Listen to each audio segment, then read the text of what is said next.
Hello. तो आज हम बनाएंगे क्रोशेट स्क्रंची।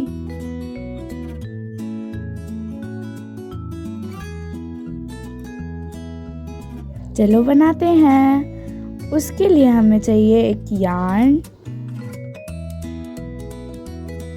और हमें चाहिए होगा क्रोशेट हुक और हमें चाहिए होगा एक रबर बैंड। मेरे पास ब्लैक था नहीं इसलिए मैंने रेड लिया है। और ये भी ध्यान रखिए कि वो आपकी रिस्ट में अच्छे से आए।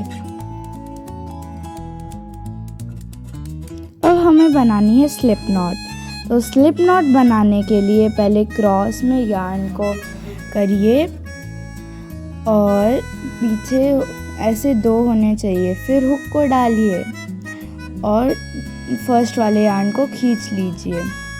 उसके बाद उसके अंदर से डाल के सेकंड वाले यार्न को भी खींच लीजिए। फिंगर्स छोड़ दीजिए और आपकी स्लिप नॉट तैयार है। अब इसको एडजस्ट कर लीजिए अपने हिसाब से, जैसे भी करना है। अब हमें इसमें हुक को डाल लेना है और एडजस्ट कर लेना है। ध्यान रहे ज़्यादा टाइट भी नहीं होना चाहिए और ज़्यादा ढीला भी नहीं होना चाहिए।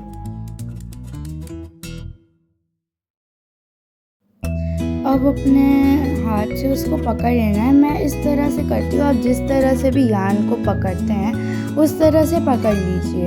अब रबर बैंड को लीजिए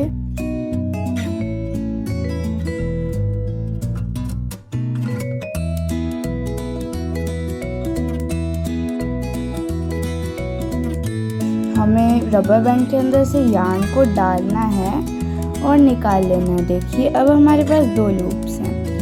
अब उसके बाद हमें यार्न को खींचना है कुछ इस तरह से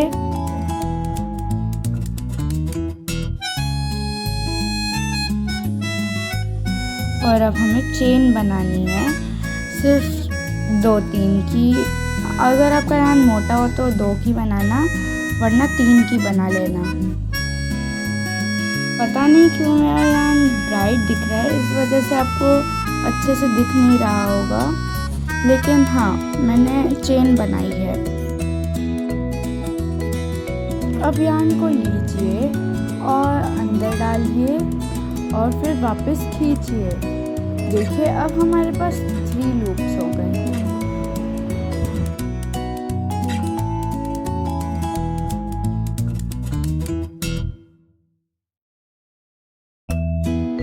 अब यार्न को लेना है और 2 लूप्स में डालना है, तीसरी लूप्स में नहीं डालना। और अब हमारे पास 2 लूप्स हैं। अब हम वापस से इसको पूरा डाल देंगे।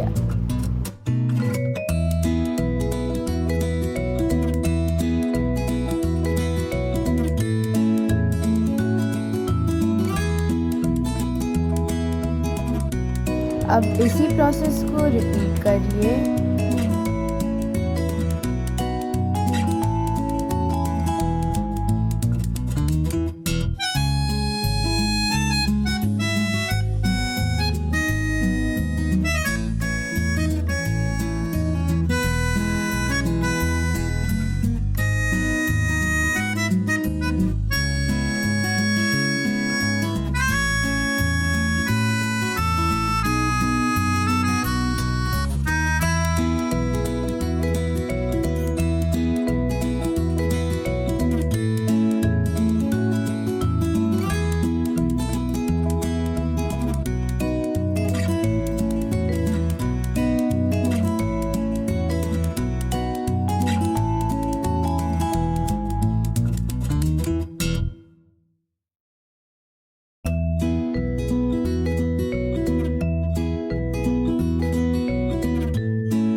और हमें इसको करते जाना है जब तक पूरा नहीं हो जाता।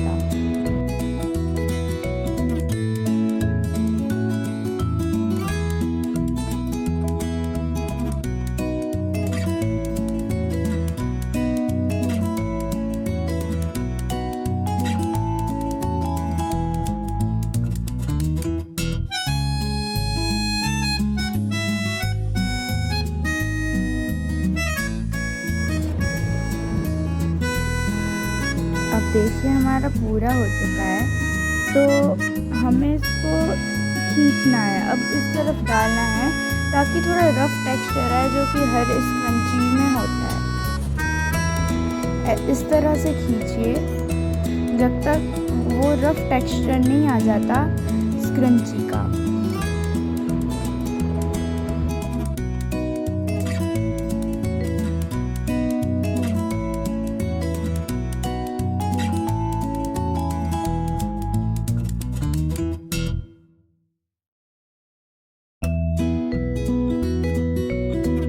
मेरे यार्न का कलर पता नहीं कैमरे में ब्राइट दिख रहा है, लेकिन मैं आपको बता देती हूँ कुछ इस तरह से आएगा वो।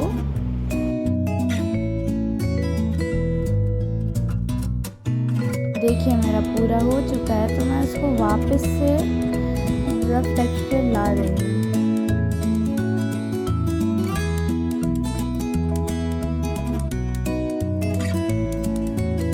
अब मैंने इसको अच्छे से खींच लिया है और देखिए कितना अच्छा रफ टेक्सचर आया है, बिल्कुल एक असली स्क्रंची की तरह।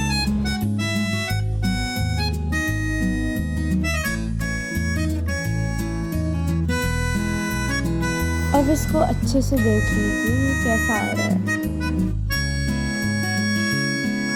अब वापस से वही सेम प्रोसेस इसको रिपीट करते जाना है जब तक पूरा नहीं हो जाता, फिर वापस हमें खींचना है।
देखिए अब हमारा इतना सही पार्ट बचा है, इसको भी पूरा फिल कर देना है।